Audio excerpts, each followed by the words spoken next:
Michelle Esteban and new details about the early morning shooting that killed a 16-year-old boy. Michelle? Well, Mary, you know, the chief said it plainly. These are children, 2 young teens involved in this latest shooting, just 16 and 14 years old. The call came in this morning about 3 a.m.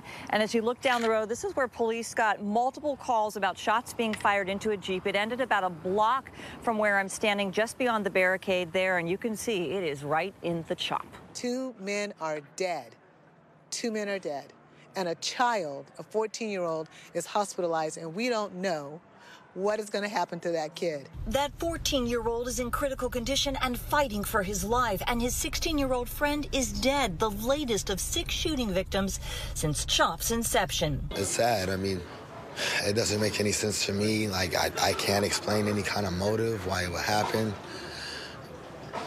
I'm at a loss for words. Police admit they're struggling too. They say CHOP protesters aren't cooperating and they need witnesses. The SUV the teens were riding in is riddled with bullet holes, but not many clues. It was found right here at the CHOP zone on 12th after ramming a concrete barricade. The typical things we search for in a case like this or in a shooting like this weren't there, and it is abundantly clear to our detectives people had been in and out of the car after the shooting. There have been conflicting reports on social media. We asked police about them. We were told there are no new updates. We know the victims were taken by private vehicles, one to the hospital, the other to city medics waiting nearby. We're nervous. For multiple business owners, this has them making demands. They want a curfew, a sweep of the zone, and they want police to reclaim the precinct. I would hope that we would get some warning if it's going to be during a work day. I don't want to have my people here because nobody knows what's going to happen. How is the city responding to the latest violence? Some Seattle City Council members say the CHOP is not to blame.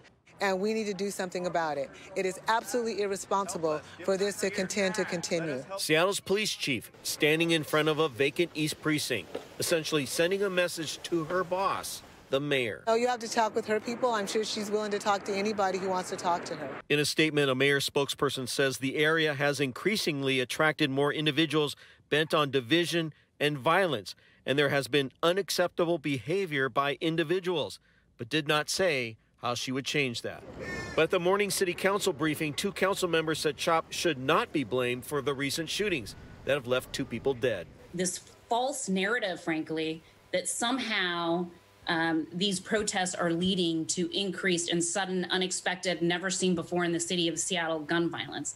That is just absolutely not true. The council president went on to say unscrupulous gun dealers and too many guns are to blame. That we should completely reject the false claims that have no basis in statistical analysis, that the CHOP occupation and the movement was the reason for any of the violence. Council members spoke of the whys. The chief spoke about the need to end CHOP, and the mayor talked about unwanted violence, but nobody talked about CHOP's immediate future and what will happen to the East Precinct. But this is not safe for anybody, not anybody. Multiple cases, 2 murders, and it's not right.